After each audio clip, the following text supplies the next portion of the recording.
Alors la rentrée pour The Camp, c'est sur les chapeaux de roue, puisqu'on est calé aussi sur l'actualité de nos clients et de nos partenaires, donc forcément on suit une saisonnalité assez forte. C'est quelque chose que j'ai moi-même appris d'ailleurs, hein. Il faut gérer et suivre la saisonnalité.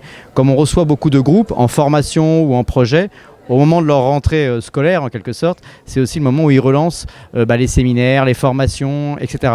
Donc finalement les équipes de The Camp n'ont pas tellement pu se reposer pendant l'été, parce que forcément pour préparer la rentrée, il faut bosser sur les contenus, la simplification de l'histoire qu'on raconte de The Camp, qui est un projet hyper ambitieux, comme tout le monde le sait, très regardé dans la région, et il était nécessaire de simplifier notre message. En gros, aujourd'hui on se présente vraiment comme un campus à la fois d'innovation et de transformation, et on s'en tient à ces deux concepts, transformation et innovation.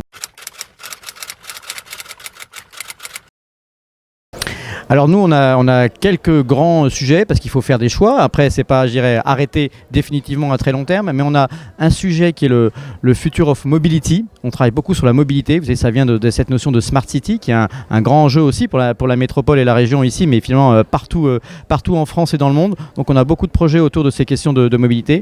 On a ouvert une autre histoire qui est le Future of Work, le futur du travail. Ça, c'est quelque chose qui est particulièrement demandé par nos grands partenaires, à la fois privés et publics.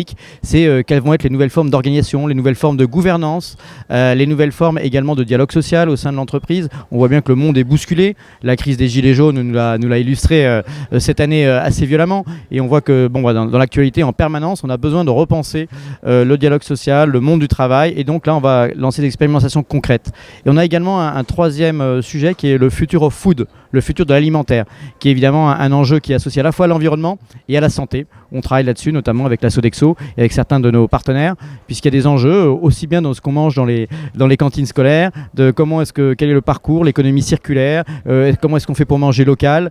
Donc on a plein de réflexions d'innovation autour de ce sujet-là, et c'est des explorations qu'on lance et qui donneront lieu à des projets ou des POC, comme on dit, des Proof of Concept, dans les mois qui viennent.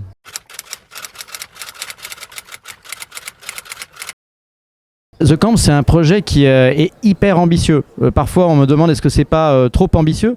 Moi, je pense que non, ça ne l'est pas assez en fait, parce que les enjeux aujourd'hui du monde contemporain demandent des solutions très ambitieuses, ce qu'on appelle nous d'intelligence collective. Donc pour rassembler autant d'acteurs autour de The Camp et du campus avec une notion d'intelligence collective, des startups, des partenaires privés, des partenaires publics, il faut effectivement qu'ils nous soutiennent financièrement, parce nous on fait le pari du long terme. On pense que les solutions court-termistes sont des solutions qui détruisent le lien social, qui détruisent parfois la planète, l'environnement, l'écologie, etc. Pourquoi ? Parce que quand on est drivé, comme on dit dans le vocabulaire entrepreneurial, quand on est drivé, piloté en fait par les rapports trimestriels, par le court terme, enfin les indicateurs financiers très court-termistes, on ne se préoccupe pas de la génération d'après. Et c'est ça l'ambition de The Camp, c'est de transformer le monde et les gens et les personnes qui travaillent dans les organisations pour les préparer pour la génération suivante. Donc pour ça, effectivement, il y a une question de financement.